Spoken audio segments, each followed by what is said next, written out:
We are Wild Atlantic. My name is Jonathan Am. I founded Wild Atlantic after a cancer diagnosis and a frustration with the health system trying to get high vitamin D levels tested. In that journey, I've met a lot of interesting people. Sarah's dad, Mike, and I met in Carrigaline, and that was the start of Wild Atlantic. From there, we met Barbara and Neville, who have been instrumental in helping us with our formulations. And we're delighted now to be in about 80 health stores around the country. We never got a chance during COVID to really launch, so it's fantastic. This is our first event in the office, and we're thrilled and delighted to have so many of you here today. From Wild Atlantic's perspective, we're all about preventative health. We're a company that wants to bring more well-being into the world. We don't believe health should be outsourced to the BHSc or to the World Health Organization. We think health is in our own hands. And I think there's a lot of things that people can do to really improve and empower themselves in terms of their health. Because we all get to the age of 50, and a lot of us in the room are at that age. We kind of enter sniper's alley in terms of our health. There's a lot that can go wrong. Today our topic is with Barbara Barrett. Barbara and I have known each other for many years, and Barbara has been a great friend and asset to the company in terms of our formulations. Barbara's topic today is how to beat the osteopenia blues and how to build better bone health. As we get to our 50s, we start to lose 1% of our muscle mass and 2% of our bone mass. Healthy bones are critical for health. So without further ado, I'm going to hand you over to Dr. Barbara Barrett. Thank you for inviting me, John. It's a very special privilege to be kind of first guest. Feel Good Friday. I think that's a fabulous term. I'm delighted to be here, and so lovely to see so many familiar faces and to meet new friends. I am in the health space for a while. John's giving you a little bit of information. In fact, he's given you enough information that I can just say, well, that's great. No, we're talking bones, and we're talking optimal health this morning. The first thing I'm going to say to you, and I think the very fact that you're here, you're in that 1 to 2% of people who are not going to wait for a crisis to optimize your health, because so many people wait for a crisis, get a serious diagnosis. They've been ill for a long time, probably silently. Osteopenia, osteoporosis starts off as a silent chronic illness, and then you get this life-threatening diagnosis.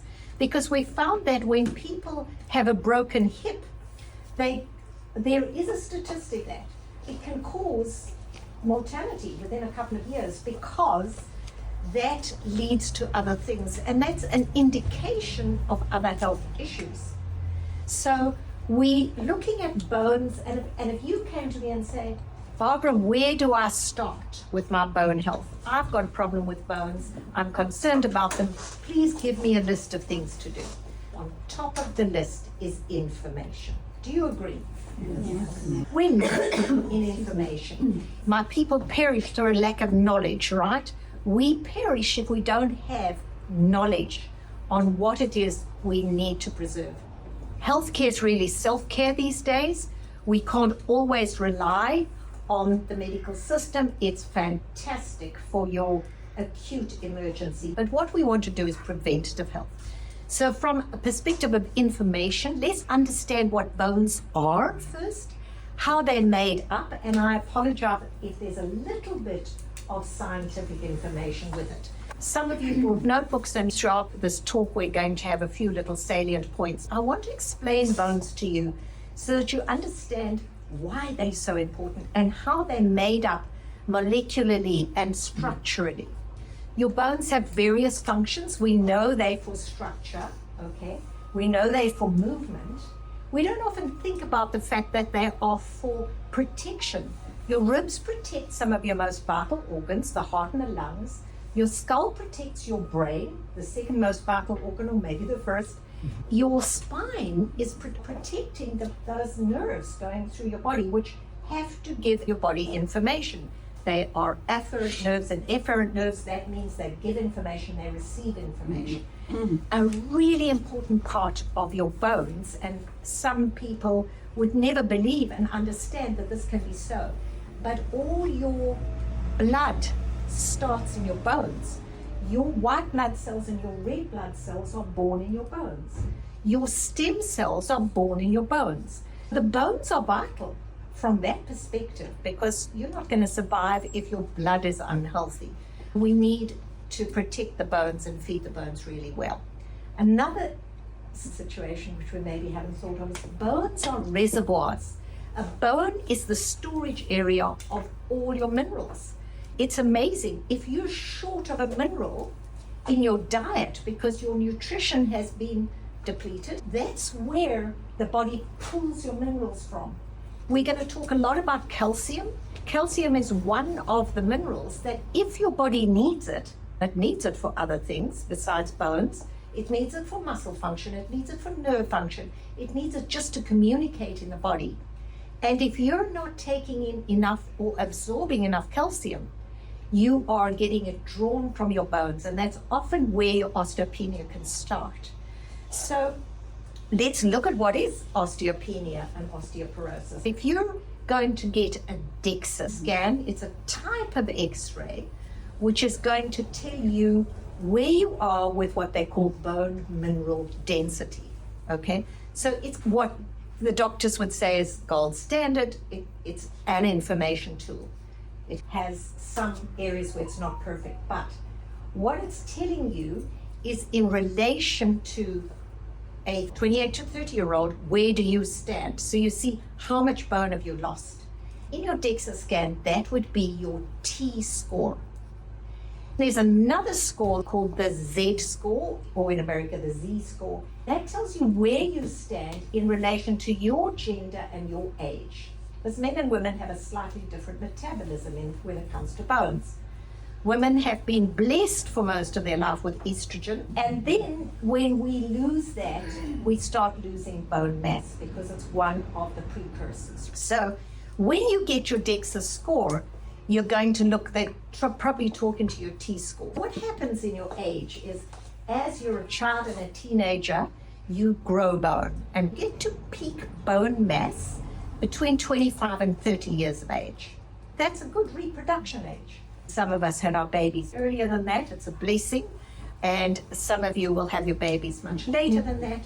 It's also a blessing, always a blessing. But that baby will draw a lot of things from the mother's body. It will draw your calcium, vitamin D, and all your nutrients. It comes first.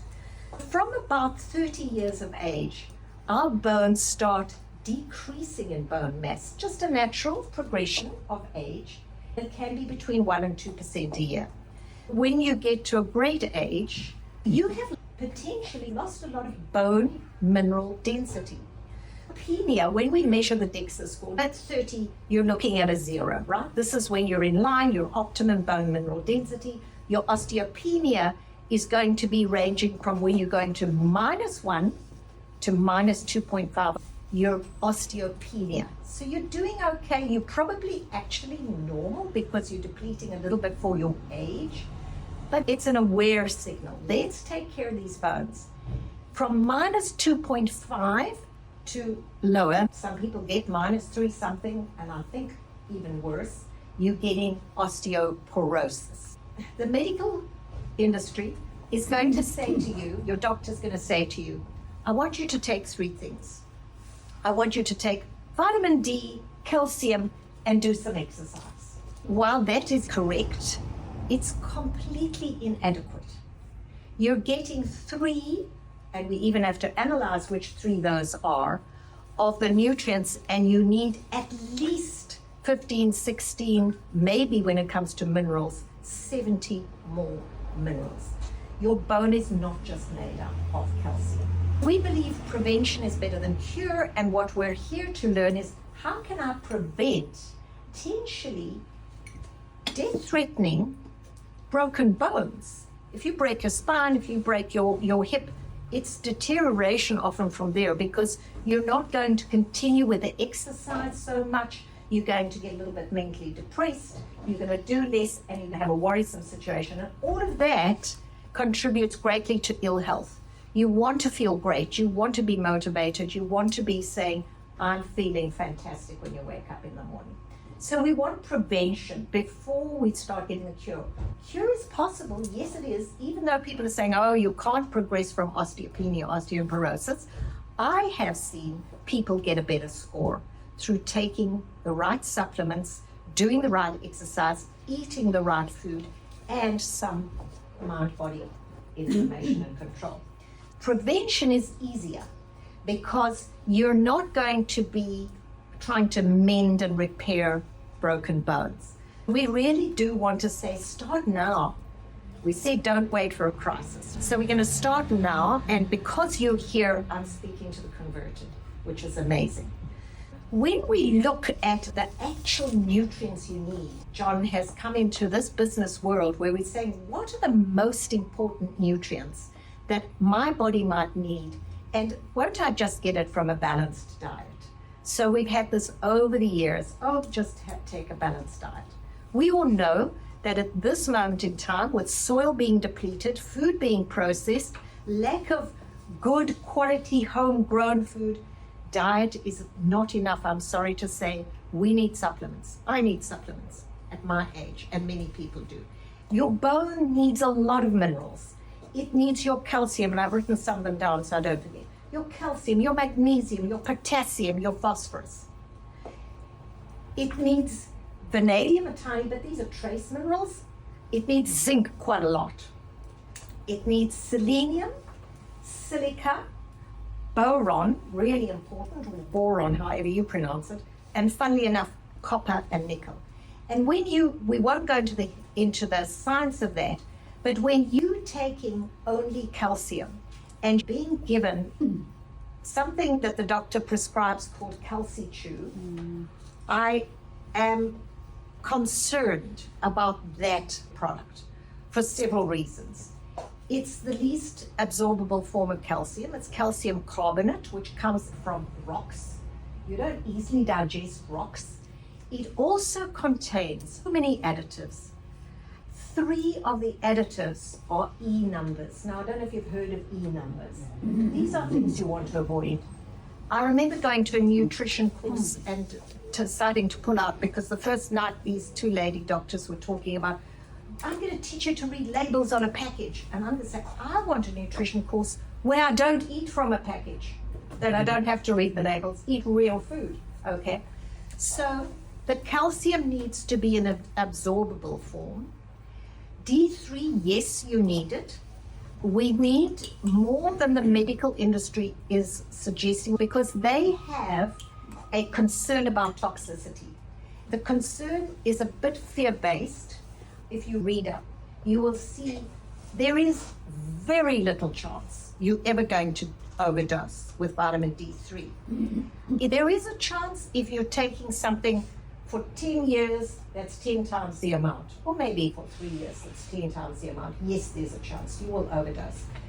But we try to give you an amount. D3 lasts in your body for 3 weeks, and then it starts getting depleted. We try and give you an amount that is optimum for the season. In winter, you're having less sun exposure. D3 you can make in the sun. Very few of us are making it when we covered up, when we put sunscreen on, when we have no cholesterol, because somebody gave you a cholesterol lowering drug, so you're not making D3, you need to make it. But a vital part that's left out of that protocol of the vitamin D, calcium, and exercise is K2, because K2 is relatively a new kid on the block. So when you're studying to be a medical professional, what you're getting in your book notes is about at least 17 years old, maybe 20. They're being taught the science that hasn't become what we call cutting edge and next generation. K2 is as important and more important than D3 from the perspective of we hardly can make it. So you would hear people say, but don't I make some in the gut? Well, you make a tiny bit, It's in the lower colon, which is not really where you absorb too much. And I think it's being consumed by your microbiome mostly. So we don't have enough K2. And why is that such a vital, important ingredient? I chose K2 to write my doctorate and PhD on because I thought it is so overlooked. It is so underrated. This is an overwhelmingly important vitamin, and you can't get it easily. It's made by fermented chickpeas, for the one that goes into John's product. Fermented soy, if you were in Japan, you'd be eating something called natto.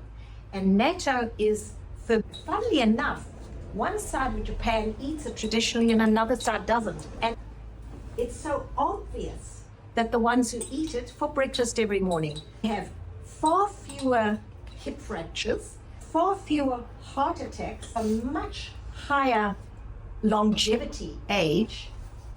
So what is the natto doing? The byproduct of the fermentation is vitamin K2. And vitamin K2 is going to take the calcium out of the arteries, which is why the doctors are worried about overdosing vitamin D3. They say you're going to get too much calcium in your blood, and that's dangerous because it could clog your heart and your arteries and your kidney and your everywhere. Yes, if you don't have enough K2. So you want to, that's really the most important thing. Take away, there's very many important takeaways, but I would not be taking vitamin D3 without vitamin K2. You can overdose on vitamin D3 eventually. John's been told to only put 3,000 IU in his product today. The very first formulation at 4,000, we're allowed to do that. It's a very governed industry. The EFSA, European Food Safety Authority, tells you your upper limits. We were told you can't put the full amount in we recommend for a day because they might be getting some in their food. And so, yeah. So the doctor, if he prescribes a vitamin D, he's going to give you a weekly dose of 40,000 units and up to 60,000 units, and they don't seem to be concerned about that. That's called a bolus dose. It's less effective than a daily small amount. Vitamin K2 you need to take every day. We call it in the industry half-life. If you were taking vitamin K2 from fermented cheese, that's a type of K2 called MK4 that's gone in your body in an hour. And people are saying, oh, but I need it for my brain. Yeah, but you can't eat cheese every hour. Maybe you can. I need Minnie Mouse. But K2 lasts about a day. So that's why we put that in the formulation. K2 lasts a day. There's also a lot of science and studies on vitamin K2. So your calcium that you want to take, I recommend to my clients to take a marine calcium, funnily enough. And I'm sorry, I am going to recommend a few products here because that's what I love, but it's not saying that's what you have to take. I go with one called Ocean 74. And our wonderful friend Mike Brady used to work with this company that made it. Ocean 74, spelled with the S, O-S-E-A-N 74. It's made from a calcified algae in the sea, under the ocean. So it's much more natural for us to take, but that's not the only reason. It's more absorbable, right? It's not quite like the rocks, but it will give you all the other minerals. It's called Ocean 74 because it's got 74 minerals in it that your body needs. With some of them are really trace amounts, but I find that's wonderful. But if you are going to take calcium, carbonate calcium, oxide calcium, citrate calcium, you will absorb some if your vitamin D3 is at its optimum. So vitamin D3 is telling the body, absorb the calcium, telling the gut, absorb the calcium, together with your parathyroid gland. But the vitamin D says, absorb the calcium. The vitamin K2 says, where do I go to be healthy? And it goes to the bones. It actually links, there's a protein that gets activated when you eat K2. It links the calcium, it carries it to the bones. Now let's talk about those bones. We'll get to exercise just now. Bones are living organs. They are not dead. They are turning over the whole time. And how are they doing that? So your gut, you would know that, is going to turn over a new cell about every 7 days. It renews, the cells renew. Other organs a bit slower. The bones turn over probably within about a 3-month period, we'd say. But there is a sequence to this, and bones have not only the calcium and the minerals. The strength in the bone is collagen, or the pliability in the bone is collagen. And your doctor's never been mentioning collagen to you. Collagen actually makes up 90% of that protein in the bone. And so the collagen is vitally important. You can make a little bit in the body. You need vitamin C to make collagen. We've all heard about collagen for our skin. We've got different forms of collagen and a variety of sources of collagen. Bones utilize 1 or 2 of those forms. Joints a different one. Skin a different one. And tissues a different one. A huge portion of the proteins in your body is collagen. So I recommend that we supplement with collagen. At my age, I do. I have no financial interest in any of these things I recommend. One is made by Nature Plus, and the form of that is what's called collagen peptides. Some of the literature says that your gut doesn't absorb collagen too well because it's a large molecule or whatever, and it's made up a lot of proteins and amino acids. Well, the peptides, it's broken down into peptides, which means it's more easily absorbable. And it's got 4 different kinds, and therefore it's very broad spectrum for all the stages of health. It's for your bones, your skin, your joints, everything you need. And that comes from a bovine source, cows, a fish source, marine, a egg membrane source, and what's the other one? There are 4 different sources, but that gives you the full range of collagens. You've got collagen 1, 2, 3, 4, 5, 6, 7, whatever. So mostly the bones need collagen type 1, and that is in bovine and in fish, marine.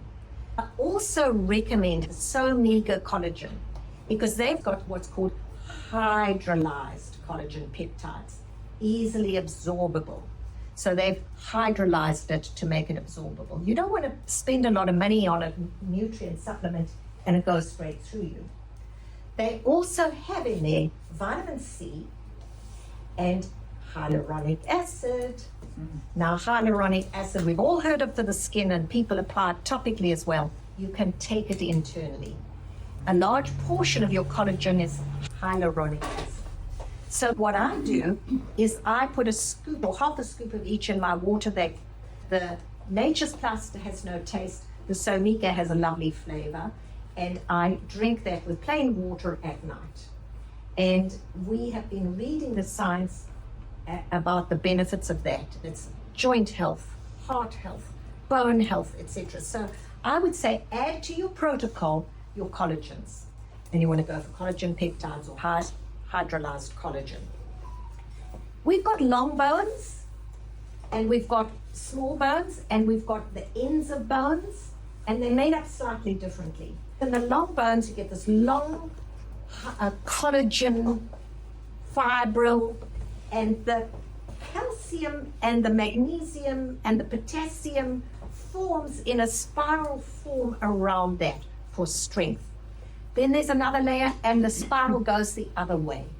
And oh my goodness, aren't we created magnificently, wonderfully? Because doesn't that give strength? It's like forms a lattice.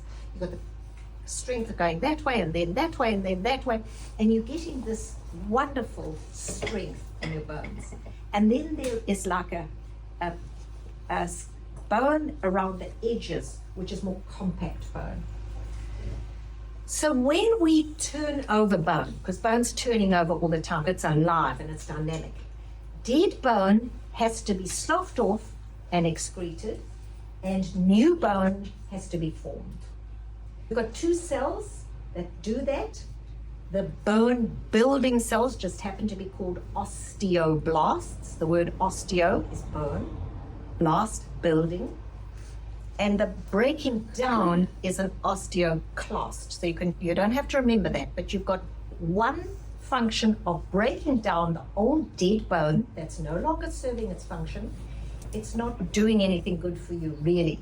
It's on the compact bone, but it's not alive with blood vessels in it, which bone has, by the way, and the nerves and everything. The body is saying it's time to get rid of the old bone.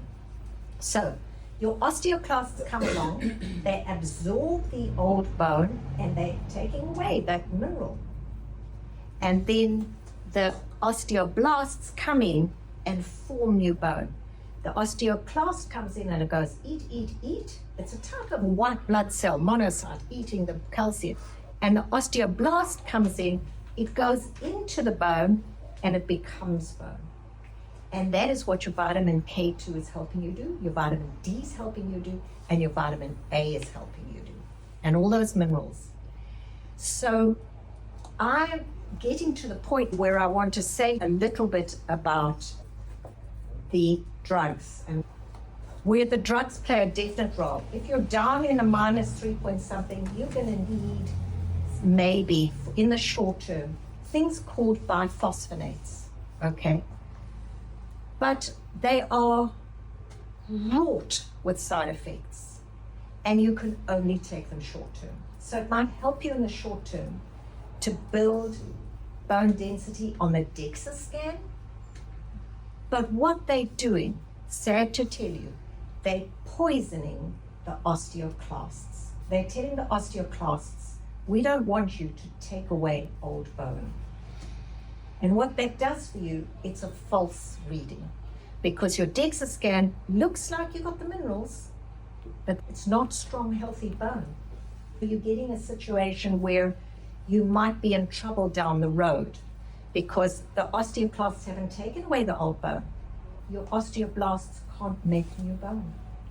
It's a false impression. It's saying to you, I'm going to stop your bone from resorbing the calcium, but then you're also blocking the new building because there's no divot, no signal, no rebuilding.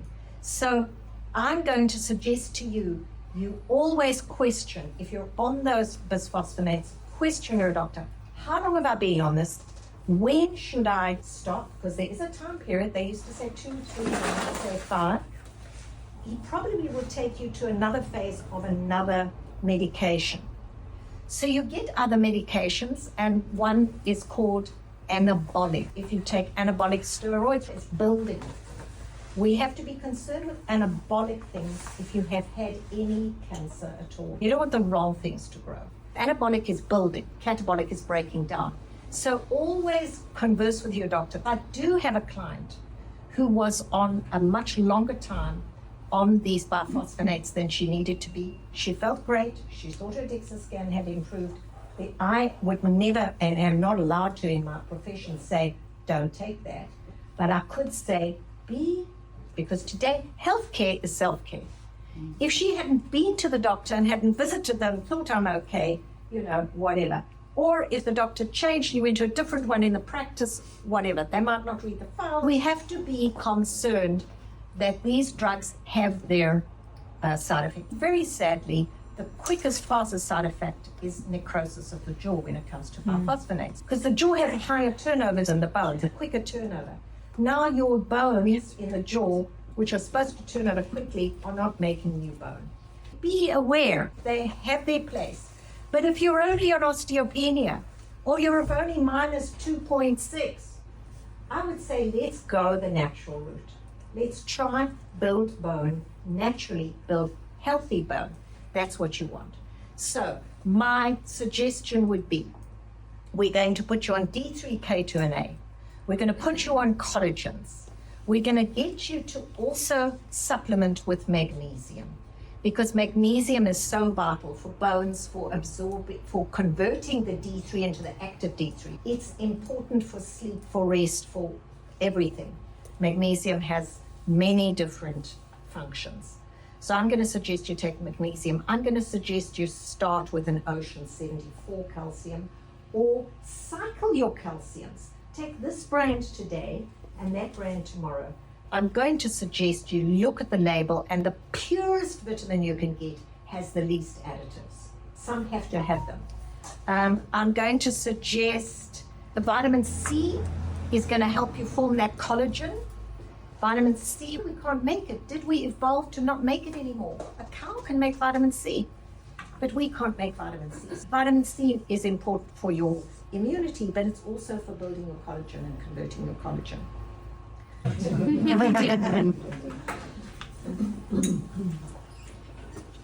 Exercise.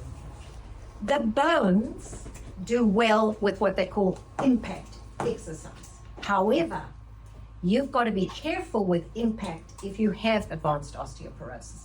So you want low impact, and we suggest that little trampoline, okay? A rebounder, thank you, John. If you're frail or concerned about falling, you can get one with a rail. You can also be near the wall. In the beginning, bend your knees on it, and then you start jumping. And it's a low, I know they say high impact in builds bones, but this is for not going to give you any frights, any breaks, and that's what you want to avoid. We want to avoid fractures, for sure. Mending from a fracture takes all those calcium, that magnesium, that vitamin, those potassium, everything, and rushes to that joint to mend that bone. It's taking it from everywhere else. So you're going through a healing period. You'll be low in all your other things while it's healing that bone. So what you want to do is avoid fractures, okay? The other thing is resistance exercise. Resistance needs you to be on your feet. In the swimming pool, you're not getting resistance on exercise, and even sitting chair exercises, you might get a little bit upper body, but on your feet, you're getting resistance. You've got your body getting weight bearing exercise. You can start with small weights and lift your little weights. You can carry your heavy groceries. Do just what you can do. If you have a real problem, go to a therapist who's going to help you with your bones and your exercises. In the beginning, you can just start with reps of squats against the wall. The wall is protecting you, and you're getting some resistance on your bones. You can just do 5 reps 3 times and do it again this afternoon. Start with that, and eventually squatting will become much easier. Okay, Lily should be getting this talk in these exercises. You've got to have this force of weight on your bones because the muscles are attached to the bones through the tendons, right? The bones need that resistance and weight. Astronauts go up into space, there's no gravity. They came back, they had bone loss and muscle loss. They had to rehabilitate them. Their bones and muscles had become so weak. Gravity is pulling on those bones. Exercise, the muscles are pulling on those bones. The muscles are important to give bone strength. It's a pull on the bone. Bones have a little bit of give. If you become completely calcified and you're not getting the strength and the turnover, your bones stop having that give, that able to be resistant, and that's where you'll be concerned about lifting heavy weights. So weight bearing, resistance, squatting, and funnily enough, vibration plates. Whole body vibration, with some of them, have been proven to improve your bone mineral density and your bone health. It's an electronic tool, and it comes in hertz. You know how you measure electrics in hertz? You're talking about those mats with the electronic pulsing. The whole body vibrates, you know. The whole body is getting resistance. And they have done some studies on some plates. They say soften your knees a little bit so that you've got the give. Below 30 hertz or below, some of those very high resistance plates that give very high vibration, 100 hertz, you want a physical therapist with you to start off with that. If you have osteoporosis, how many in the room have been diagnosed with osteopenia? Yeah. Okay, and osteoporosis? Okay, so the ones in osteoporosis, you go slower. You don't want to risk a fracture in any way. So you go slow, you start low and go slow. I do that with nutrients. I say, if you're going to take this nutrient, start low and go slow, because you want to know Does your body absorb it? Do you have any kind of problem? If you've been lying in bed in a hospital for some weeks, you have developed the beginnings of sarcopenia. Sarcopenia is the muscles. They deplete first, and they're depleting more easily if you've been in bed, if you're a couch potato, and if you sit watching TV. Or gardening is a very good exercise for bones. Walking is good, but it's not going to build bone. So we have this thing of maintaining bone and then building bone. And building bone can happen, but it needs more weight-bearing resistance exercise. You want to do your squats, get your rebounder, get some weights you want to carry within your limit, and do things that you feel you're bearing weight on the bone. If you go to a personal trainer, he's going to guide you, she's going to guide you through. And Lily, I know you're going to add some very good stuff at the end, I hope. Let's talk about testing. How do you know how far to go? How do you know where you stand? For me, at the moment, I'm doing everything I can, and I'm saying, I'm sure I'm fine, I'm sure I'm fine. There comes a time you might want a DEXA scan. They'll tell you to come back in a year or two, mostly 2 years. Now you've been doing this protocol, and you're saying, I don't know if it's working. Do you want to wait 2 years of still losing bone to get to the point where you're going to say, I know I'm actually at least maintaining, which is that's your lowest point of success, but your better form of success is can I build? And I've heard people who have built and who have got a better score, okay? But we don't maybe necessarily want to wait 2 years, but you do need it for a DEXA scan, and your doctor's got to refer you for that. The other thing is you want to know your vitamin D3 levels, because we're all genetically different. If I've had a cold, and we saw this through COVID, John, people who'd had a COVID infection, people who'd had a good vitamin D level, they got an infection, and their vitamin D was through the floor. It was low, and we couldn't believe how much their vitamin D depleted while they were fighting an infection. You say, well, of course, you weren't well. It only lives in your body for 3 weeks. So you've got to keep your vitamin D up, and maybe up more the minute you're unwell, or the minute we get to autumnal and winter season. So you want to measure your vitamin D levels, and Lily's going to go through that just now. At this moment, we can't measure vitamin K2. It's done in laboratories in the universities, because it goes through blood so quickly that it's an inaccurate reading. So vitamin K2, you cannot overdose. We looked for an upper limit. There is no upper limit. So I'll be honest with you, I take this product with a K2 in it, but there are times in the summer I add more K2 in K7. And I've got some from South Africa, and you can get some from Nature's Plus. It's built vegetables. It's a very good product. Look, it's made from nature. So where did you say you get it from? Nature's. In the health shops, they have the Nature's Plus one. So I was always recommending those two before we got our own product with the two together. And I've discovered over the years now other companies are also putting the two together. But K2, I really do feel, is an essential vitamin. So then the other things we can hopefully getting into. So we've got the wonderful Patricia here. She's very kindly come this morning. Patricia has a lab where she does blood testing, because she, like John, found that the testing we wanted from the establishment was inadequate. Not because the doctor didn't want to write the test, because the lab doesn't want to do it because it costs money. What we have found, and this is very recent and we haven't started using it yet, but they're using it in the States. If you don't want to wait for your 2 years to get your DEXA scan, and you want to know, how is my bone turning over? Are my osteoblasts generating and working? Are my osteoclasts being kept at a good level? We've now found there can be bone turnover markers in the blood.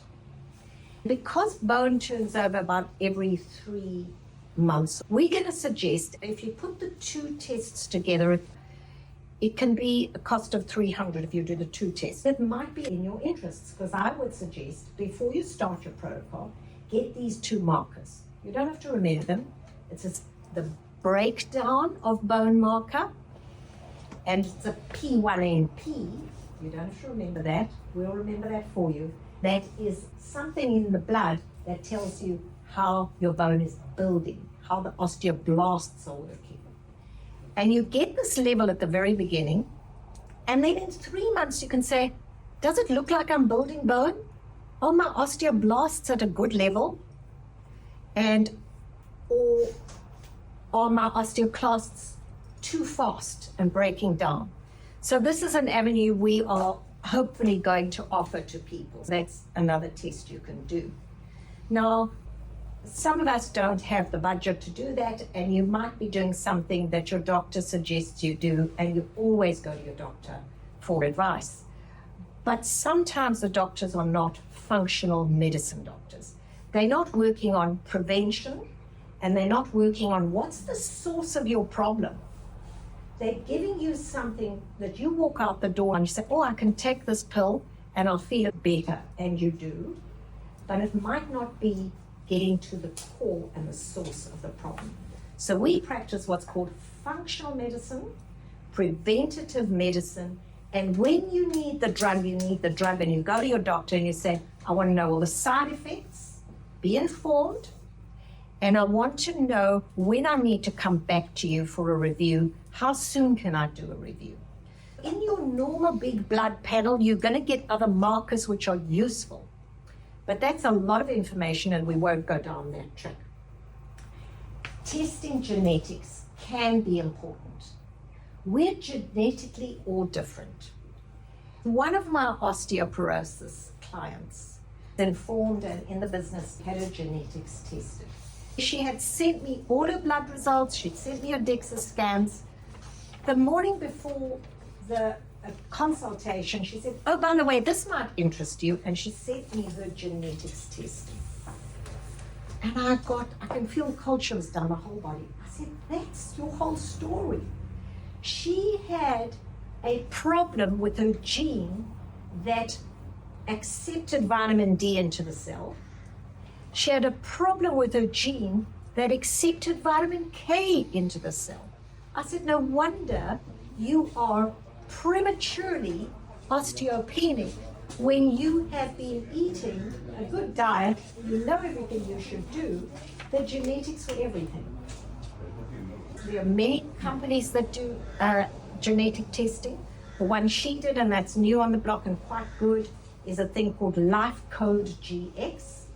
We're going to consider doing that. Just to say that I can do blood draws as well, so Yes. people have kits that you recommend, I can do the collections for them. I process the samples in-house as well. So Patricia's Access Labs, and she can maybe do all that for you as well. If you get a test where you've got to supply blood. Now, the wonderful thing about the Wild Atlantic health test kits, which Lily will go to, are just at home, easy, finger prick, and wouldn't it be wonderful if all our tests were like that? And that's why it fills such a vitally important area, because you get scaredy pants when you have to go to the doctor and he draws your blood. I'm sure like Dr. Wilson and Patricia would be, I know from Neville, he has pulled my blood and I haven't felt a thing. But I've been to give blood at the transfusion and they've damaged and gone through the other side and given me pain and done all that, and they said, sorry, not everybody is a good phlebotomist.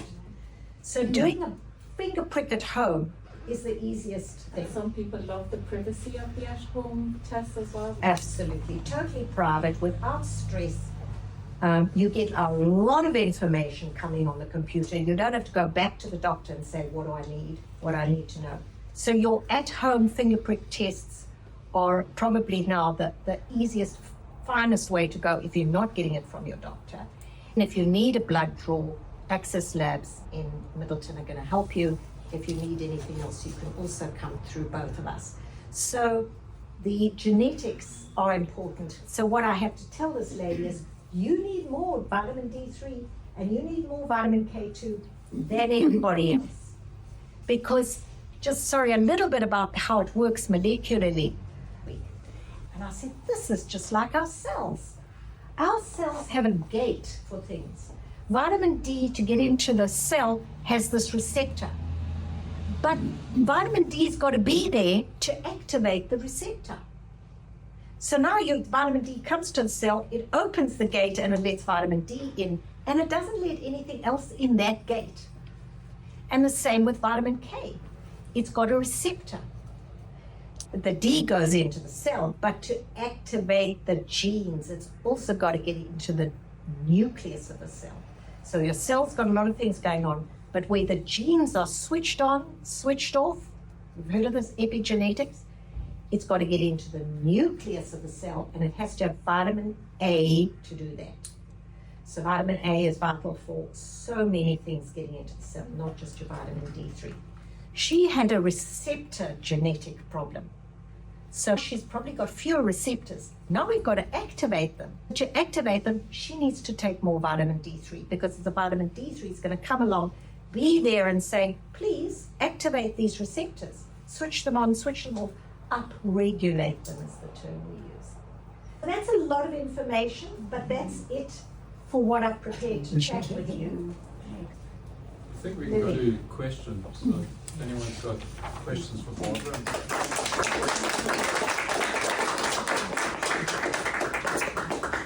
I think Barbara's such a font of wisdom and knowledge around health. It's amazing. So, it really shines through. Thank you, Barbara. So anyone got questions? Quick question, Barbara. The difference between bone marrow and bone, how is there? Yes. Obviously, there's a symbiotic relationship. Absolutely. Which Very one? good question. Just Yeah. So the bone marrow is inside the bone, especially the long bones, and that is the of your cells, especially your red and white blood cells. The bone marrow is the beginning. It makes naive stem cells which go into the body and get differentiated. They're told now that stem cell should turn into a liver cell or turn into a skin cell.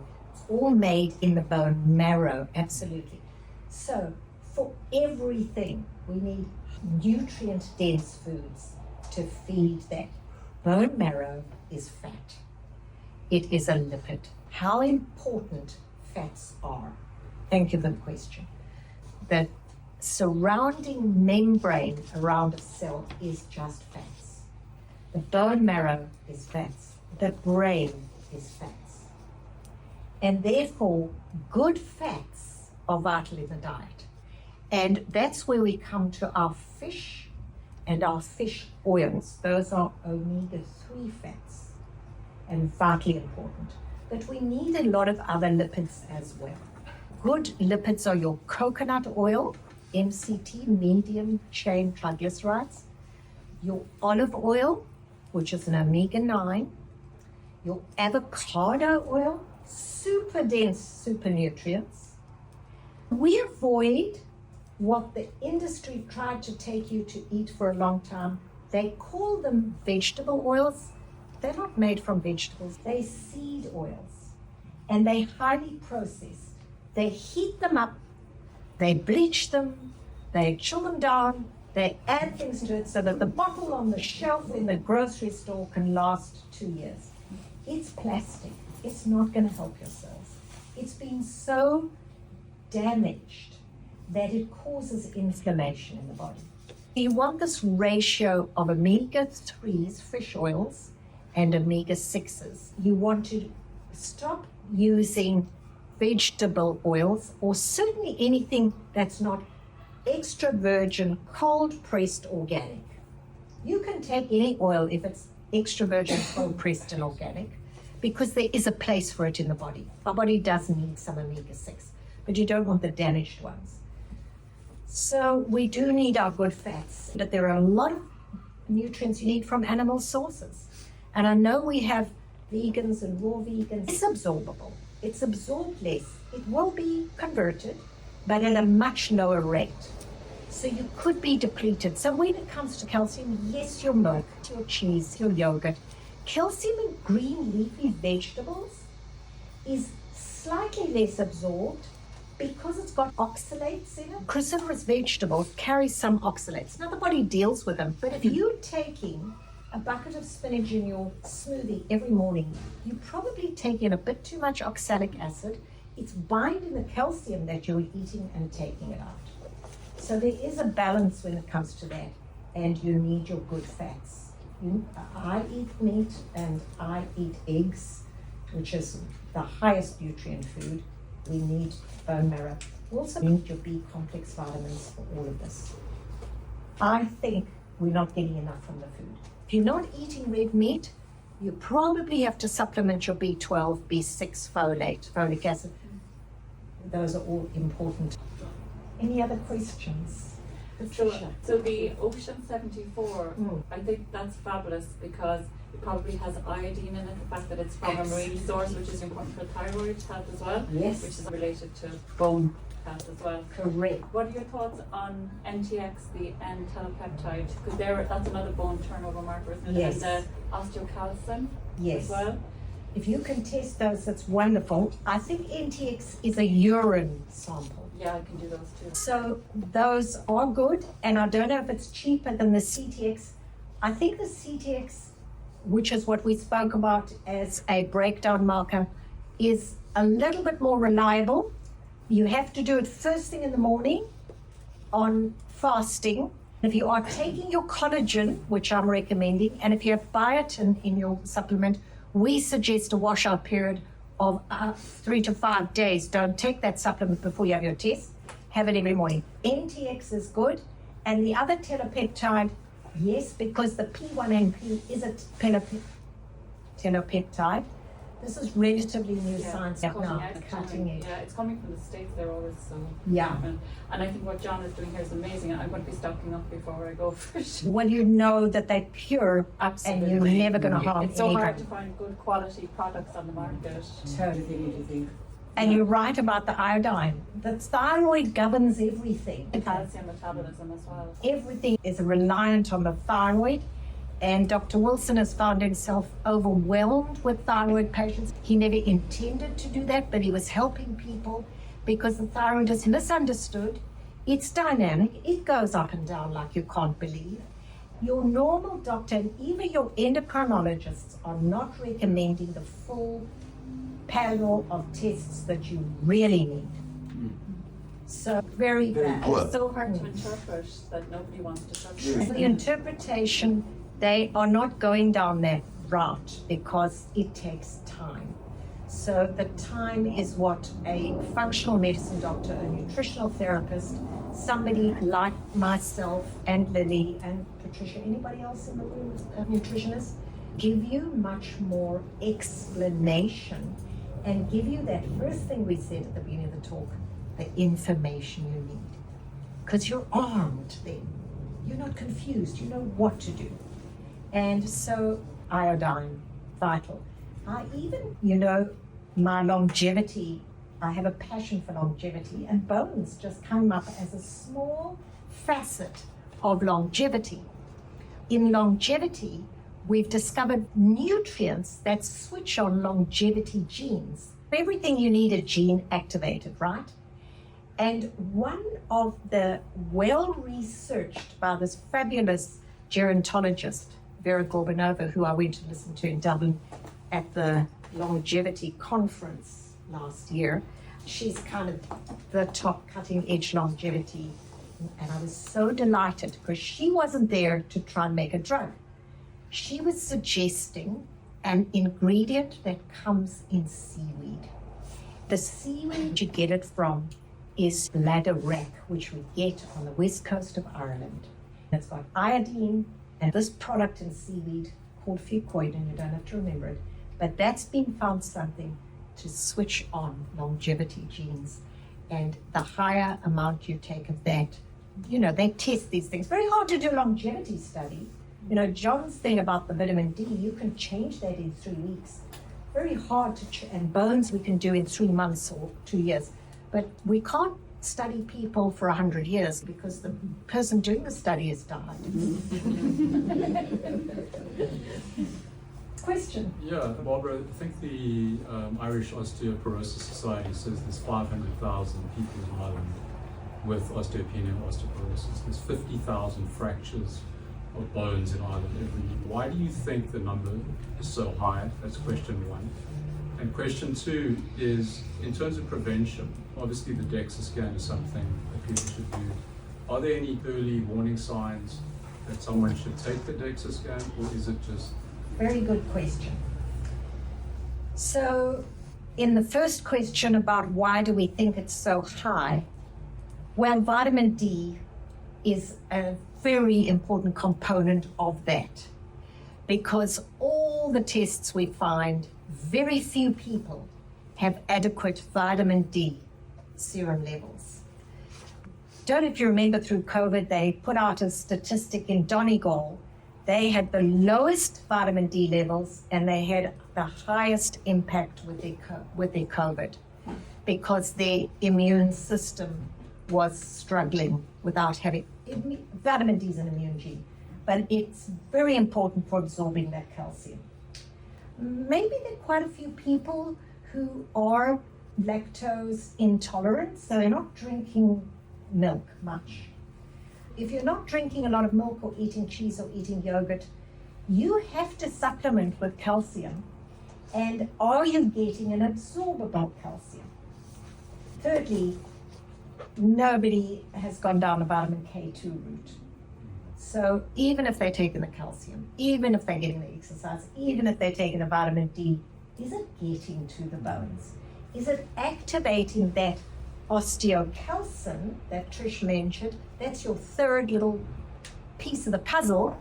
You know, there's a three-legged stool, vitamin D3, vitamin K2, yeah, vitamin A, but osteocalcin, maybe it's even a hormone because it's messaging, needs to be activated. Vitamin K2 activates osteocalcin. So vitamin K2 is depleted. So in terms of early warning, the age and what are the signs that people... There can be genetically some people who have a real problem. You mentioned the something that children can have a couple of weeks ago, that you can be born with a genetic problem where your bones are going to deform. Osteogenesis imperfecta. That's the one. Hopefully the doctors get when you're a child. When you see bowed legs, I see it in people walking down the street, that is the sign of rickets. Now, rickets, when they discovered on boats, it also means their bones are now weak too, and doing that. So rickets and bone pain. So if you start feeling your first sign, because that's not visible to you, your first sign is a bit of bone pain. If you are going to manifest that, but sometimes feel something and you, oh, did I twist? Is that a muscle? Is that a bone? But if you've got kind of slightly long-term bone pain. Now, sadly, one of the new drugs that they're putting people on, it's something classed. Prolia? Or Not Prolia, classed or reclassed. Okay, there are quite a few trade Yeah. names and all do the same thing. Yeah. They all have the pharmacological objective of poisoning the osteoclast, which is the wrong approach. Thinking that if you knock out the bad guys, you're going to make the person better. You ain't going to do that. Because osteoclasts, they need to do their job. The balance is important in nature. You need the osteoclast to break down the bone so that there's room for the osteoblast to pack the new bone. The understanding is not there. I think the general pharmacological approach does not understand how the body works. That's my right. problem. And it's a miracle body. The body knows. So you'll start getting bone pain, I would imagine. You might feel weakness. If you're short of calcium, you're going to have problems with nerves and muscles as well. And maybe even a little bit of thinking. Calcium historically in Ireland has been the #1 supplement that women really take. What's your sense in terms of taking a calcium supplement versus getting calcium from your diet? I think getting calcium from your diet has issues from the point of view if you're not taking in enough dairy. If you're relying on the calcium from vegetables, it might not be enough. If you've been diagnosed with osteopenia, supplementation is important. You want to read the labels, get something absorbable and take it with a K2. So are there other calciums like calcium carbonate, calcium oxide, calcium citrate? Yeah. Those are okay. Magnesium citrate as Magnesium well. citrate. Yeah. Citrate. The forms, different forms, but I do have a concern about calci-2 because I think they're additives. The risks of taking those additives, they are things like aspartame. I don't know if you've heard, they try to get rid of aspartame because it's carcinogenic. Aspartame is a sweetener. So in the calci-2, you've got 3 sweeteners. I think you've got 4, but 3 have E numbers, and 1 is being shown to be carcinogenic, inadequate. And it's in every single fizzy drink. The sugar tax, so everything has artificial sweeteners in the country. You're is right. being poisoned. You're so right. Sodas are toxic because of the artificial sweeteners. We got sold a pup when they were saying Coke Zero or Sprite Zero or whatever. Don't do it. They are worse for you because the sweeteners, that everything that's in there is, oh my goodness, don't drink a soda. Water. I'm a nurse myself, and I work in the oncology centre up in the CUH. I've also had breast cancer myself, Yes. and I work with the professors up there and all the doctors. And I was put on calci-2 Yes. because I was on medication for my breast cancer. And I took it religiously for 3 years. I didn't do the research myself, and that's all they prescribe for people.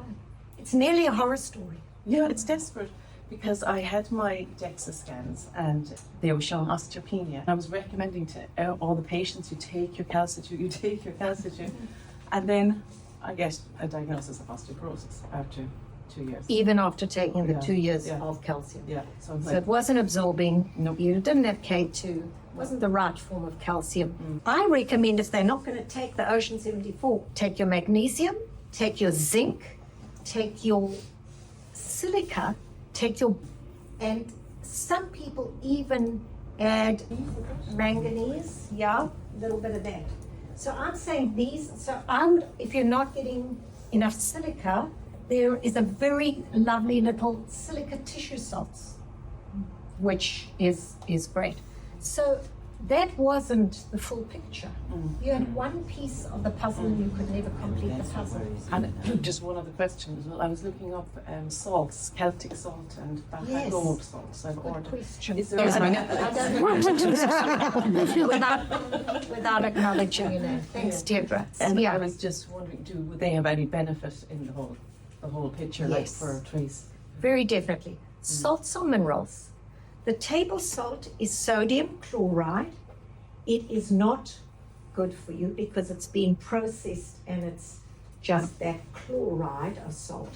You want to swap. So we first thought Himalayan salt, and that was better because the real Himalayan salt had formed for millions of years in the mountains. But the best mineral, nutrient dense salt is Celtic sea salt. Our gold is we have a salt phobia. Again, the industry said, oh, too much salt, it's going to send your blood pressure too high. Every cell needs sodium. You get this thing called a sodium-potassium pump. Those nutrients are not going to go in and out your cells without sodium. But it's not the sodium chloride that comes in the shaker on the Burger King. People might not know that about 10 or 15 years ago, the British Medical Association gave a public apology for the information they put out about salt in the 70s. People being very good, they went on low salt diets and so on. About 10 years later, the GPs are getting this flood of weird symptoms and strange symptoms that they couldn't figure out. And it turned out it was low salt levels in people. And they had to come out and they said we were wrong, that you need more salt, with just the right kind, that table salt is poison. You can't really overdose Celtic. No. Where did more this David, that's very good information. Thank you for that. And there was an apology. Celtic salt, you got to research and source I bought some in South Africa. Isn't that really weird? Just as a matter of interest, did you get it on the West Coast in South Africa? I got it on the south. Did it come from the southwest? I don't know because it It's wasn't Atlantic. Celtic. You see, that's what I'm thinking. Yeah. You're talking West Coast Island, you're talking West Coast South Africa. It's Yeah. all the same Yeah. ocean. It's Yeah, we were getting a lot of nutrients from the west coast of Ireland, from the sea, and then we had to be concerned about sustainability.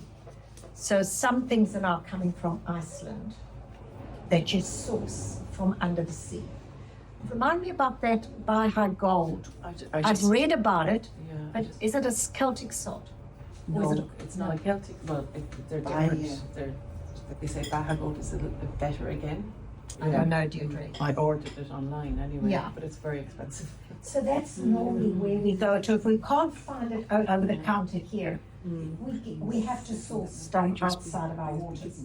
And you can put a generous sprinkling on there. I remember being given a book by somebody that said, "You're not sick, you're thirsty." And that water, that hydration, it needs salt with it. So people drink a thing called Soleil. They actually put a quarter or half a teaspoon in their water and drink that. And that's really hydrating because the water's not getting into the cell without the salt. So we're getting dehydrated. Fine. Sorry.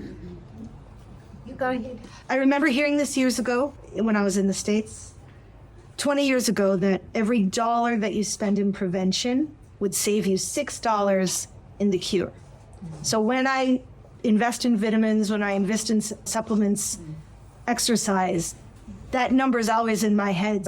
I don't know if you've heard a more updated, it could be 1 in 10, it could be, I think it's really helped to motivate me to invest in prevention because knowing what the cost is in the cure. Absolutely. For every dollar, Terry's my Terry. Yeah, so every Terry, you're so right. That's a sad indictment on the medical system in the States, that all the medical care is much more expensive than in Europe. It's an industry and it's there to make a profit. We know that when you go in, you're going to be charged whatever you can, and you're paying your medical care, you're paying your insurance.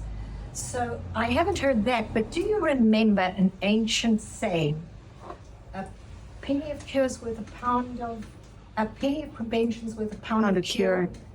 Yeah. I think they said in ancient times, an ounce of prevention is worth a pound of cure. So that's 1 in 16, actually. If Yeah. you think of an ounce and a pound is 1 in 16. So that's even a better motivator. Very important point. And that's why I say today is the day I start to be the very best optimal health that I can. I think that's a really amazing observation. But it was like Neville was saying there.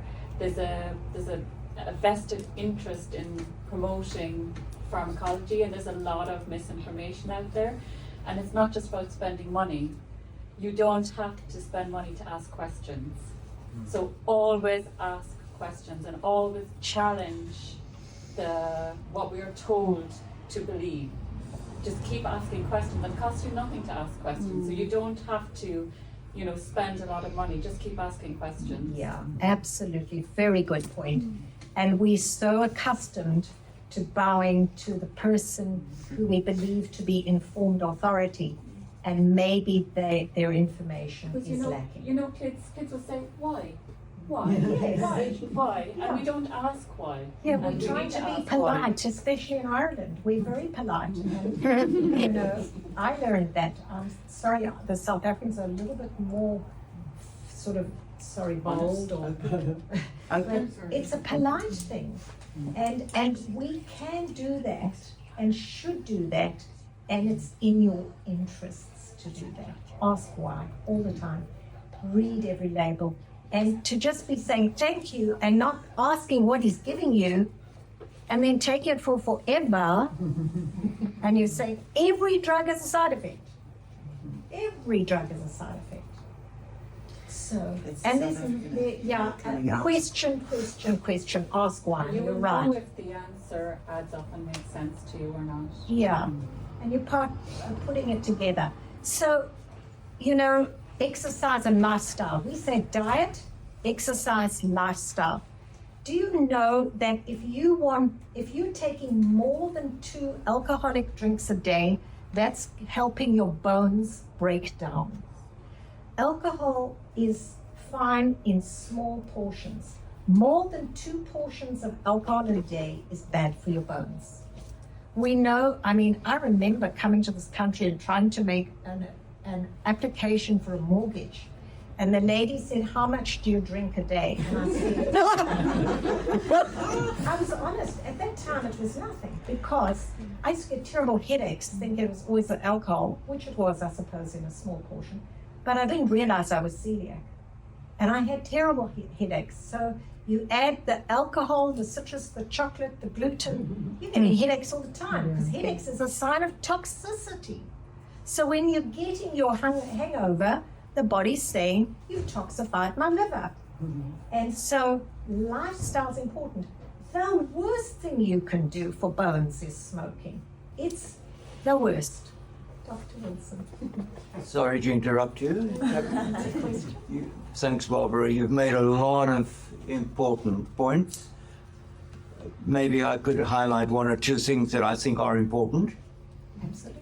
And the number 1 point that you made was you should know your vitamin D level.